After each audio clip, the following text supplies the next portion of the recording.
makers, these are the things I'm going to use for this book nook project. I am going to attempt to get this finished. Please excuse all of the ink and everything else that I have on me. I am working furiously trying to meet a deadline. I don't know if I'm going to get this done in order to send in before the deadline for the live, but I'm going to give it my best shot. Okay, so if you remember, I will put a link to the last book nook that I made. It was for an everyday line. But in order to make a book nook, I need 2 of the small vignette trays, and they come in a pack of 2 like this, the large tray and the small tray. We need 2 small vignette trays. I'm going to take one almost completely apart in order to make the book nook, and I will show you how to do that. I am going to be using the graveyard portions because in my book nook, I wanted to have a graveyard. It's basically just going to be a graveyard scene. So I'm going to use the 2 tombstones from Graveyard. I'm also going to use some tombstones from past Idea-ology Halloween releases. So if you have some from past years you haven't used, great. This will be the time to do that. I am going to be using the 3 from Conservatory. And the other part of Conservatory is a candlestick, and I've used that in another project already. So these are the 3 that are left. I love this new urn. It's fantastic. So I'll be using these 3. I will also be using the skulls that were released with this one, maybe some of the other skulls and some bones. I'm feeling like I want at least one on this part of the conservatory pieces, so definitely be using these. I'm going to be using the gates and the chain and lock as well. And a book nook needs covers on the book, and so I am not going to make it one big book like I did last time. I want to make it look like when it's turned around and it's not Halloween, I want it to look like it's several books, like 3 books together. So I can put different papers on each side. And so I get to use some of these beautiful papers that I have left. I'm thinking I might want to use this one. Absolutely love this one. I really feel like this needs to be one of the sides.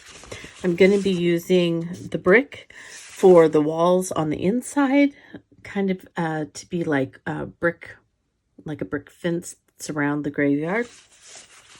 I will probably be using something like this because it looks stone, and I may need that for the back part of the book nook, because in the back I'm going to be using from the chipboard, the Halloween chipboard, or baseboards, I'm sorry, the Halloween baseboards. I'm going to be using these 2 pieces, and this will probably take up almost the whole back of the book nook. There will be, you know, some sky above it, but for the most part, this will be the whole back. I'm not going to get crazy and try and light it up or cut this open or make it look like there's something in there. I'm going to try and keep this really simple because I want this to be something that beginners with Idea-ology feel like they can accomplish. And so I want to, you know, I want it to be detailed, but I also want it to be achievable. So these are the things that I'm going to be using. If I decide to add something, I will let you know later on, but I'm short on time. So let's go ahead and let's get making, and I will do my best to bring you along as I make and share as much as I can for as long as I can until I get to the point where it's make it or break it. All right. So come on along with me and let's get making. All right. So the first thing we need to do is take our 2 small trays and we need to make them into the book cover. And so what you have to do is of the left side, you want to just take one long side piece off. And all that means is you just kind of have to get in there and just work that side off. Sometimes they pop off immediately, and other times you got to work like that one. Now, as you can see, the way I have it positioned, it's going to be the left side of the book. I have left the top, the back, and the bottom of that side of the book attached to the tray. Now this side over here, I'm taking all the parts off and I'm going to be attaching them to the other side except for the flat back, which is what I'll be left with. And so I'll show you how that's going to work. That's going to allow us to be able to put things in the book nook, but we have to build the book nook first, and that means taking this tray completely apart. And now in the future, that's going to be our right book cover. And so if you have some bits left where, maybe you might get a splinter or something, I just take a sanding block, sand it off a little bit, just to make it softer for myself. Or if there's any little brads, go ahead and trim those off with your wire cutters. Alrighty, so I have it all taken apart, and I was trying to measure, and this one is going to need to be 5 widths thick. So how many inches is that? 5 inches, 1, 2, 3, 4. Yep, 5 inches. So it's actually about a quarter by the time that you get this outside portion on, almost a quarter, 5 and an eighth. So, but I needed it this wide in order to be able to fit this tomb in the back. So that means that I'm going to have to piece together the top and the bottom with these pieces. And then the back is going to have to be some chipboard. It's going to be covered up anyway, so it'll all work out, but you will need chipboard and some kind of heavy chipboard at that, not just like cereal boxes or something. So you will need to get some heavier chipboard. Okay, so this is going to stay over toward the side. And what I'm going to do is actually just kind of cut these in half. So these are the extra bottoms off of this one, the bottom and the top. So let me find, I'll just take this, and I'm just going to kind of mark the center-ish. Okay. And I have one of these. This is actually it's a corner miter snips. And I used this for another project, but it also cuts really well. It's sharp, so it cuts really well as far as cutting these boards in half. So like I'm going to put this right here on the line, and then I just squeeze and it'll just cut right through it. See that? So you keep your fingers completely away from it. But I'm going to put that in again and bring both down here. And I have my glasses on when I am doing this so that nothing will get in my eyes. I'm always very careful about all of that. So just a little reminder when you're working with things like this that you want to be careful of your fingers. You want to be careful of your eyes, all of those things. Okay, there we go. Then I'm going to go ahead and lock that in place, and it goes in my tool chest. Okay, so now I have 8 of these, and I already have 2 that are still on this one. So I'm just going to take and I'm going to put some glue on one side, some Distress Collage Medium. And I usually do that. And then I'm going to line this up along the front.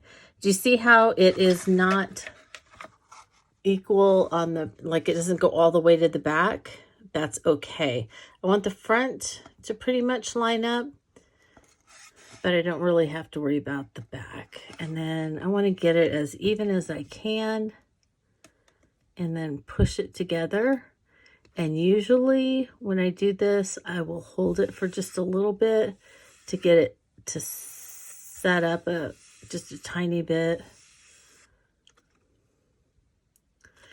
And then I will go on to the next one. Same thing, where I will put glue along one side.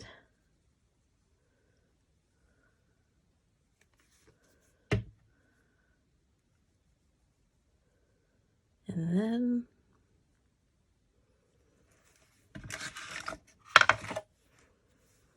line it up.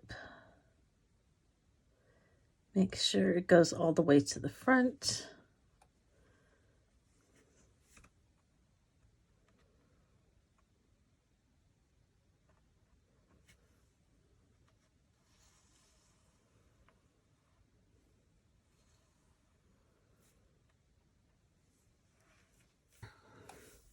I have the top and the bottom panels drying, and while they're drying, I glued a skull onto the top of this piece.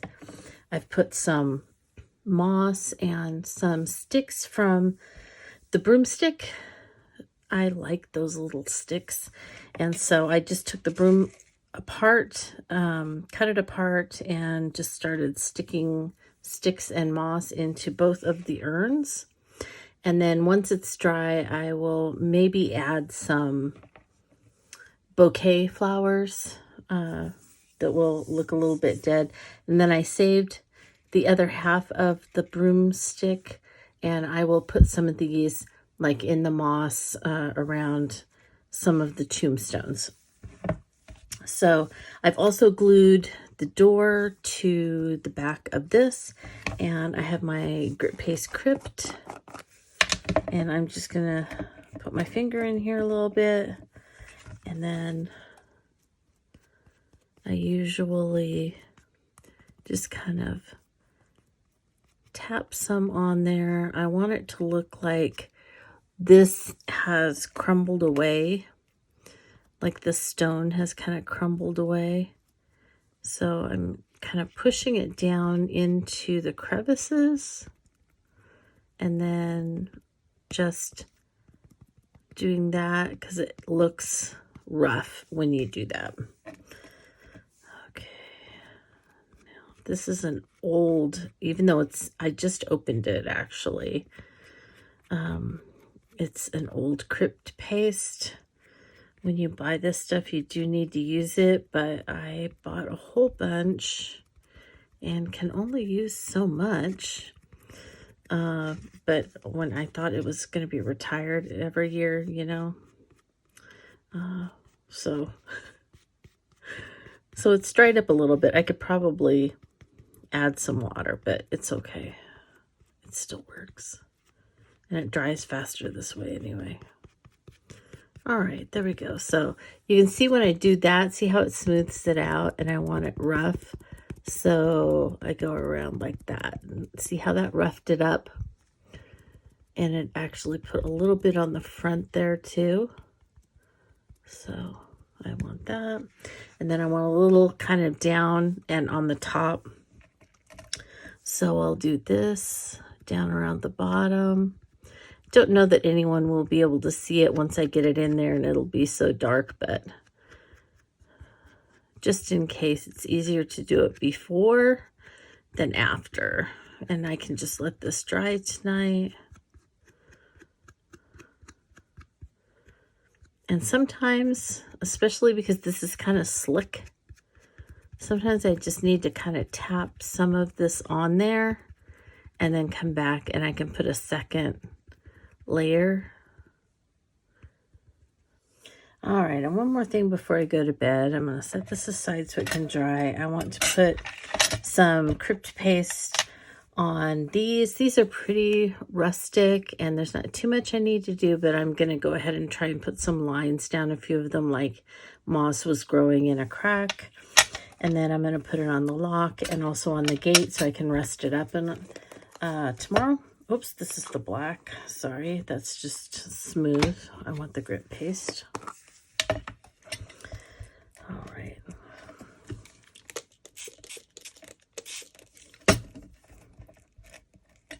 All right, that water really helped smooth it out a little bit. So to make metal look old, you can use any of the grit pastes, but because I have the Crypt paste out and it's Halloween, I just go ahead and pounce some of that Crypt paste all over the metal parts, and I'm going to set aside to dry. And then for the tombstones, you can see I'm using a palette knife, and that's because I'm really trying to be precise here. I want this to look like kind of raised cracks where maybe some moss or something like that has grown through. So I'm being very precise about this, and I'm not just splotching it on with my fingers.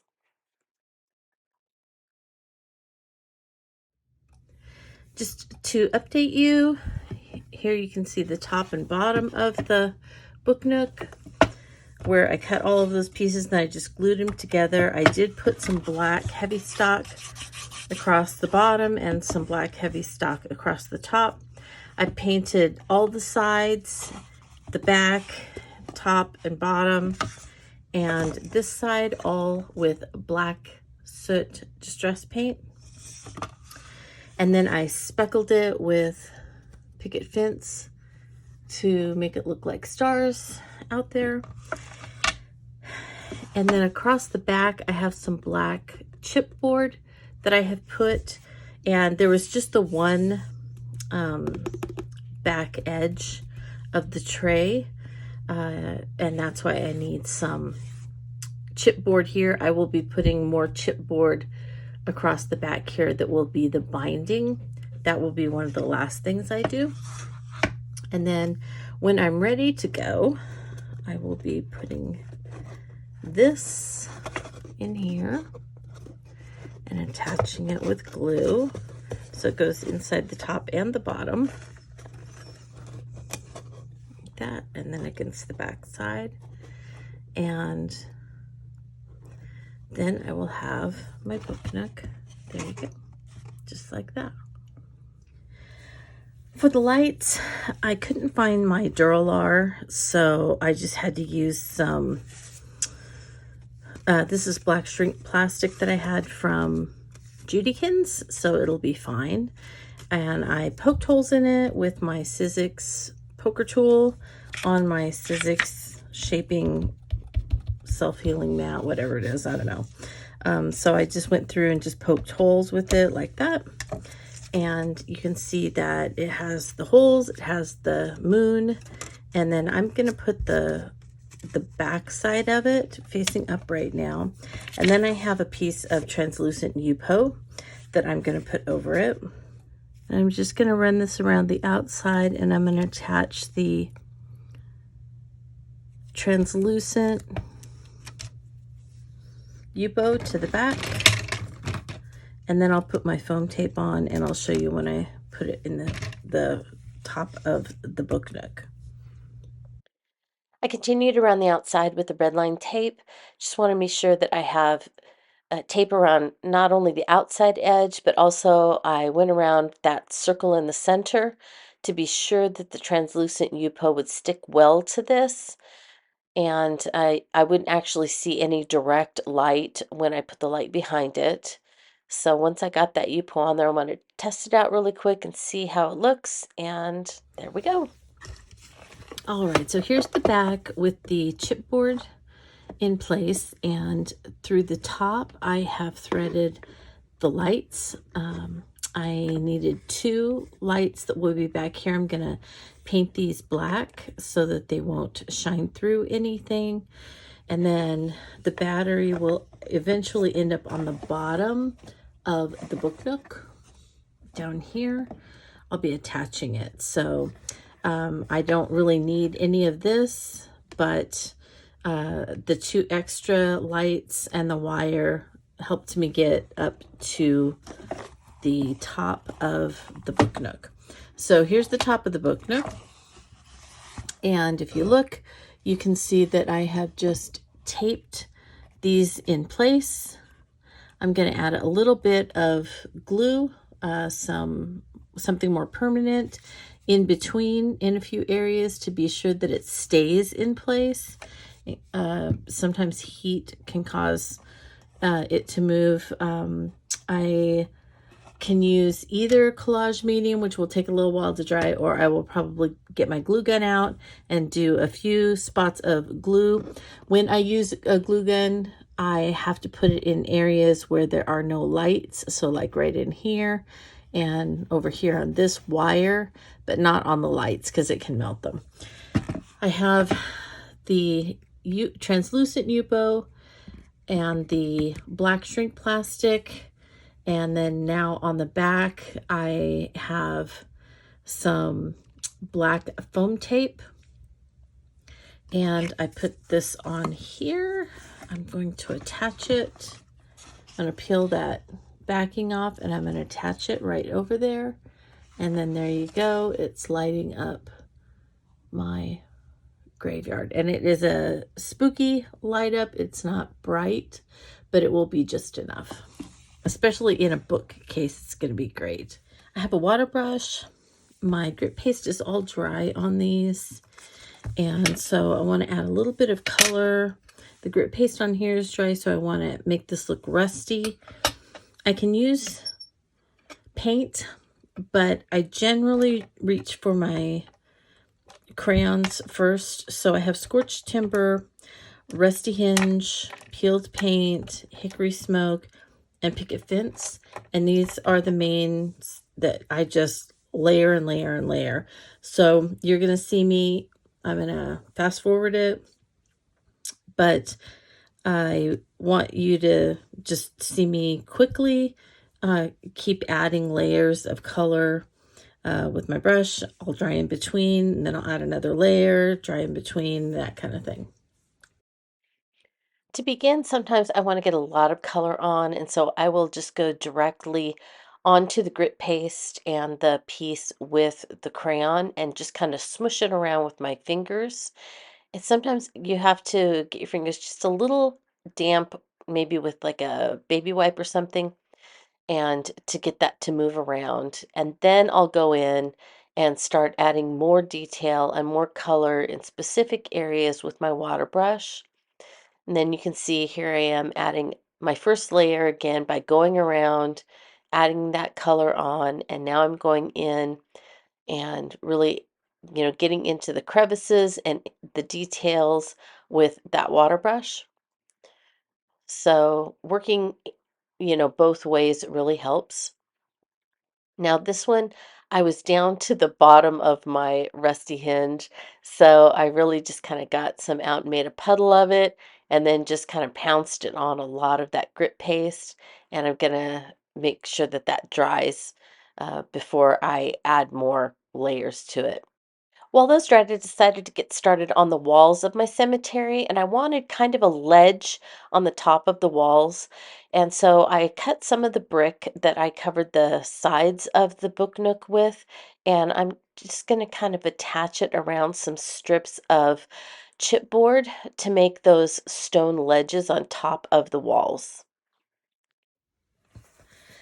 Okay, a quick update. So I have the side finished, and I used some white distressed crayon and hickory smoke distressed crayon, put it on my mat over here, and then I just used my watercolor brush and picked them up and just kind of hand painted some clouds.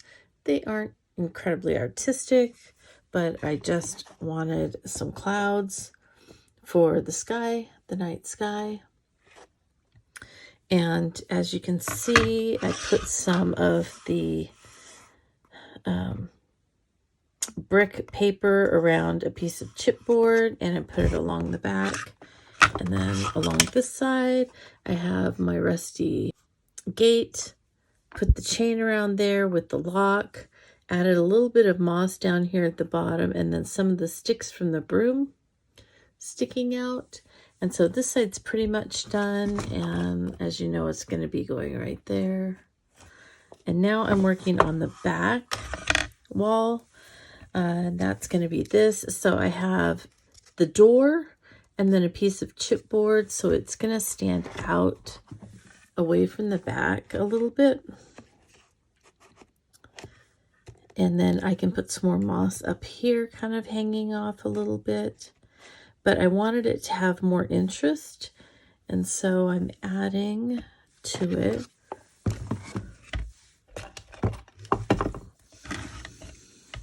some of the chipboard pieces here.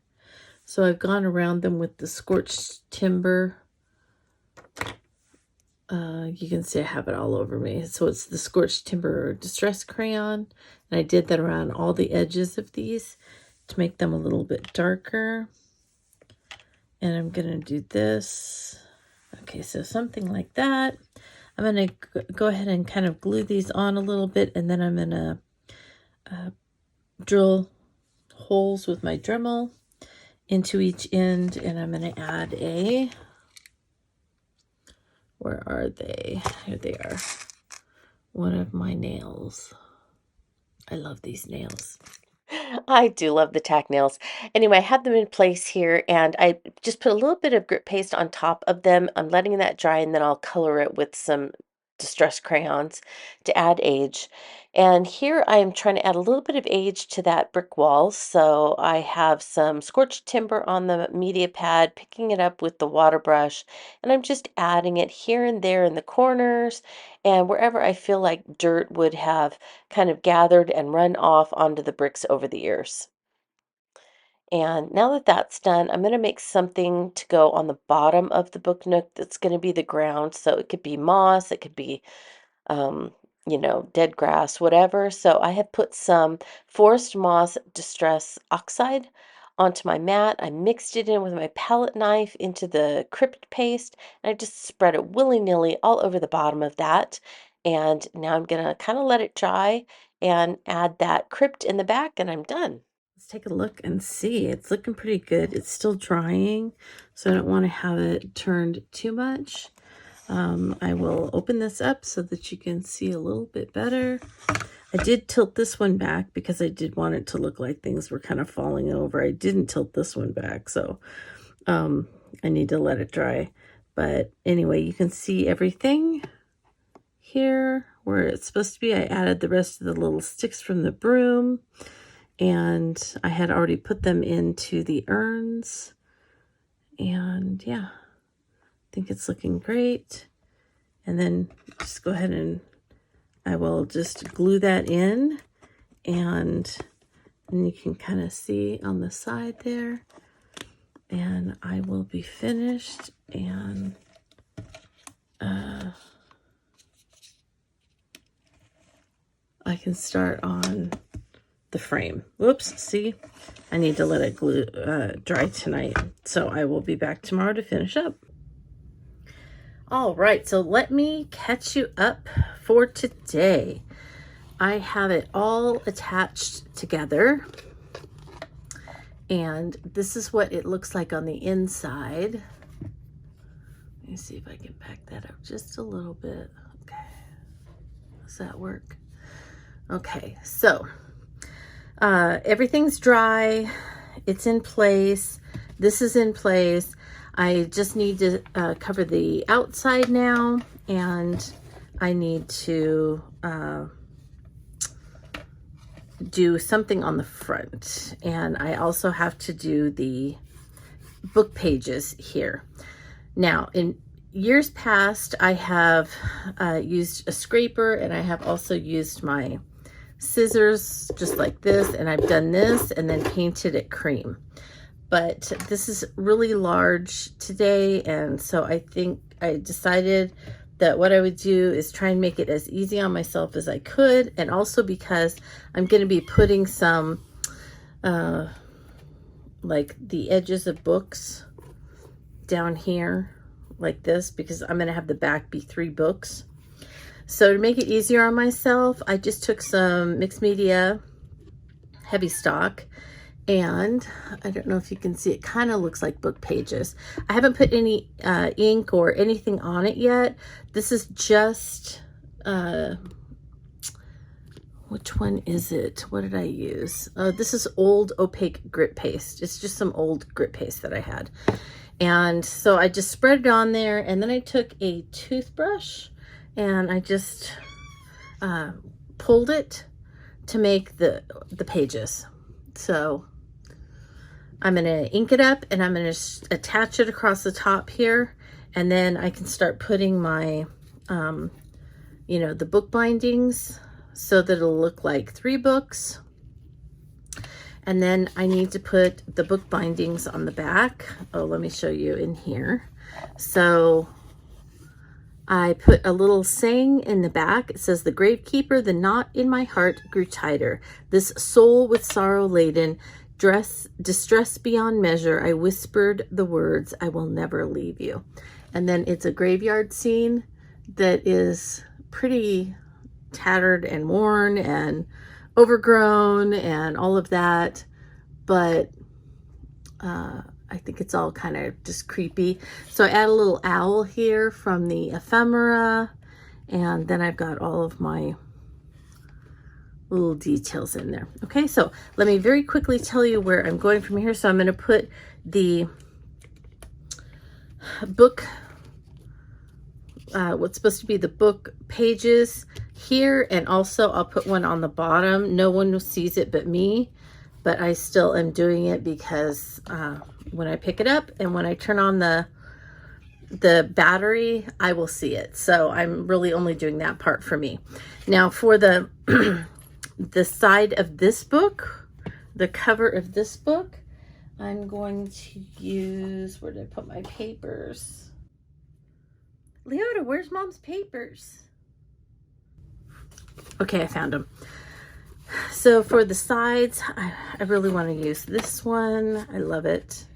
So I'll probably use this one for this book cover, and this one.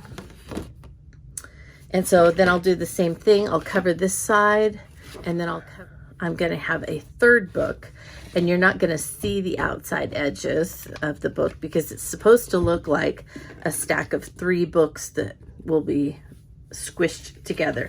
So this one will be this side, this one will be this side, and then their bindings will be these 3. So I'm going to use these as the 3 bindings. This will be one, and you can see that I put additional chipboard where I will attach the paper down and have these kind of sticking up like they're along the binding. So that will be the center one, and I will probably do the darkest on that one. And then over here, I'll have this binding. And over here, I'll have this binding. I hope all that made sense. I will do this in fast forward. I am coming down to the wire here. I have got to ship this afternoon. So wish me luck. Here I go. Leota's not helping. She's being very demanding. So I need extra luck. All right. See you at the end. I started by adding those papers that are supposed to mimic the book edges or the page edges, and so I went ahead and just put a nice layer of Distress Collage medium on the top and the bottom, and then applied those papers with the grit paste on them and the texture to mimic the book pages, held those in place, trimmed them up, and then I was ready to start adding my chipboard pieces and my paper. I am coming down to the very last hour, and so I am still hoping that I can get this finished.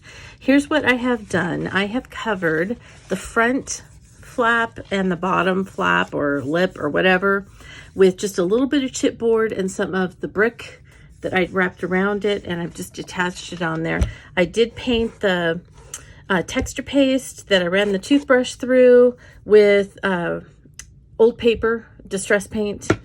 And then I went around the top edge, the front edge, oh man, and then the bottom edge with 1/4-inch strips of chipboard.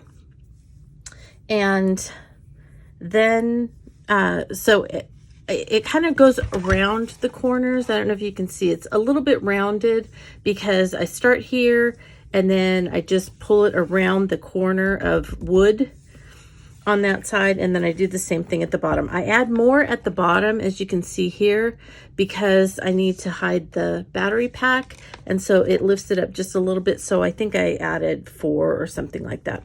Now I have, and it didn't stick very well, along the back side of each, I have added some Distress Collage medium and another 1/4-inch strip, because this is going to be like the binding bump, you know, when you open a book and it has that bump.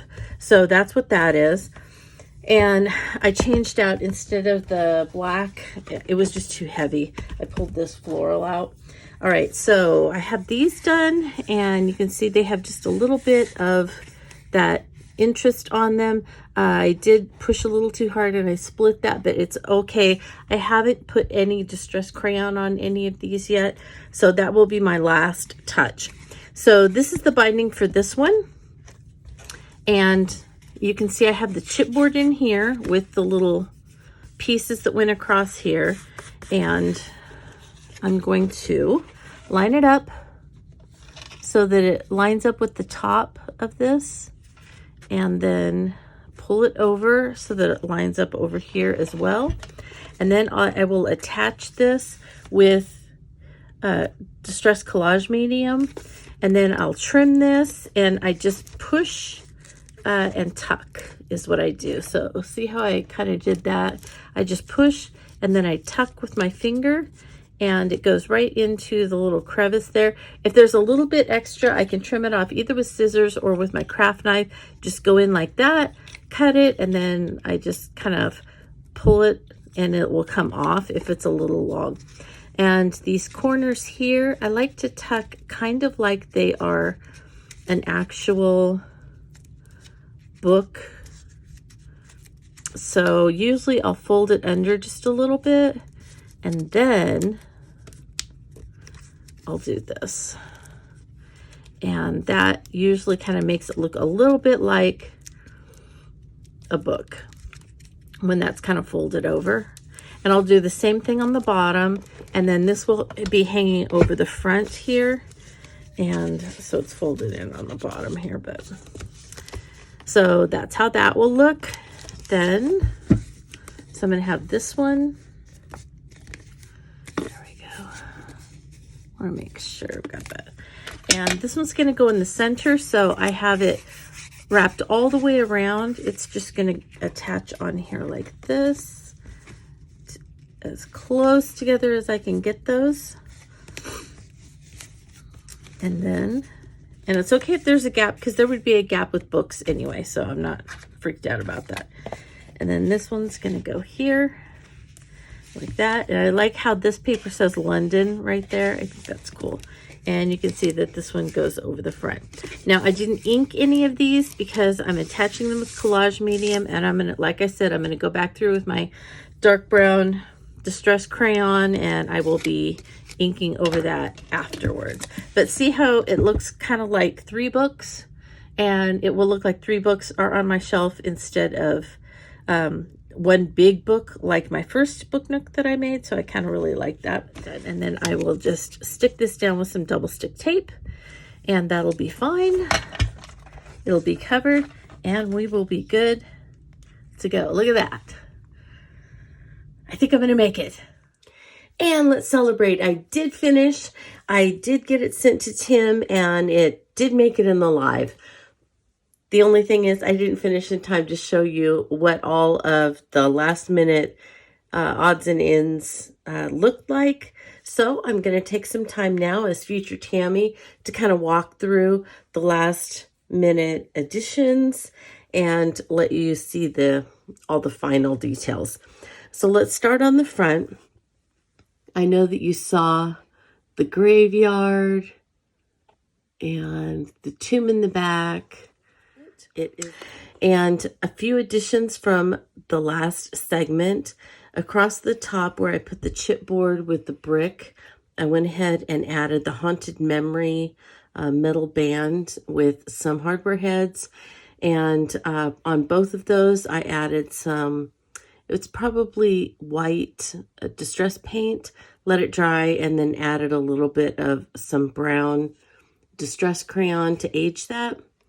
And then let's see, on the side, let's look at what it looks like now that I got all of the bindings done and all of that. So I did not do these binding edges on the bottom. So the bottom I just left basically plain. But remember, I was trying to cover up the chipboard on the bottom, and so I used a little bit of the leftover that I cut off of the sides because these were wider than I needed. And so I had cut a strip off of the side of each piece of paper after I had gotten it on and kind of put around the corner here.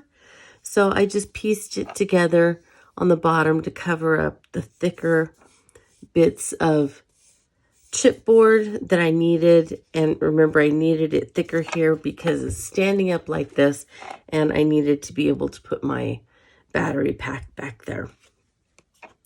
So these are just pieces of 1/4 inch chipboard that I used. Again, additional pieces from this that I cut off, wrapped it around the chipboard, and I just glued those on so that they would look like the other side of the book cover. All right, so that's kind of how that went. So it looked like 3 books were stacked next to each other, and that's what it looks like kind of as it comes around the corner. I just tuck the paper under and let it dry. Now the back, I was kind of showing you how I just kind of crumpled the paper and tried to put it on there like it would look like a book cover, you know, and how the binding of the book cover just kind of folds over that top edge of the pages. And then here is the back part with the 3 book bindings. And I decided to do this different on this one than on the first one. And I have the first one here. So this is the first one I did a couple of years ago. And you can see it's much thinner.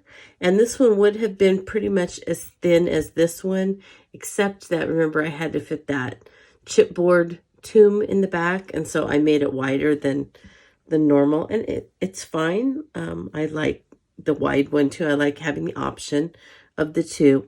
But this, I made just one large book, so that when I'm not showing that other side, this is the side that is showing out. So, you know, and they're both fine. It just looks like a big fat book on my bookshelf. It doesn't really stand out. I kind of like the option of the 3 book bindings. You could do 2, whatever you felt like. And this really was just, as I showed you, pieces of chipboard. And then I put little 1/4 inch pieces across to kind of add detail, like some of the old books have. And then remember, it's okay if they're not completely right next to each other, because real books wouldn't be exactly pushed up next to each other. You do want to have some that comes across onto the front of the book, or onto the cover of the book, so that it looks like an actual book cover. And then remember, I was showing you those strips that I had on both sides, and that, as I said, was supposed to be kind of where when you open a book, it kind of, there's a wrinkle and it's raised usually on that edge of the book binding. So that's why I went ahead and did it that way. And I think that it turned out great. You can see how the Distress crayon really goes into all the little mistakes and crevices and whatever. It just makes everything look old, and it kind of camouflages maybe a lot of the issues that you might be seeing as you're making this, and you may be. Well, that's going to wrap it up for this tutorial. Thanks so much for following along. I know it was a long one. And if you have any questions or any thing that I didn't completely explain well that you would like some clarification, please ask in the comments. I'll be glad to do my best to answer those. And I hope you found something in this tutorial that you found educational or inspiring or interesting, and that will further you along as you make your own vignettes. So as always, I appreciate your support. I appreciate you watching, and I want to wish you a very creative day.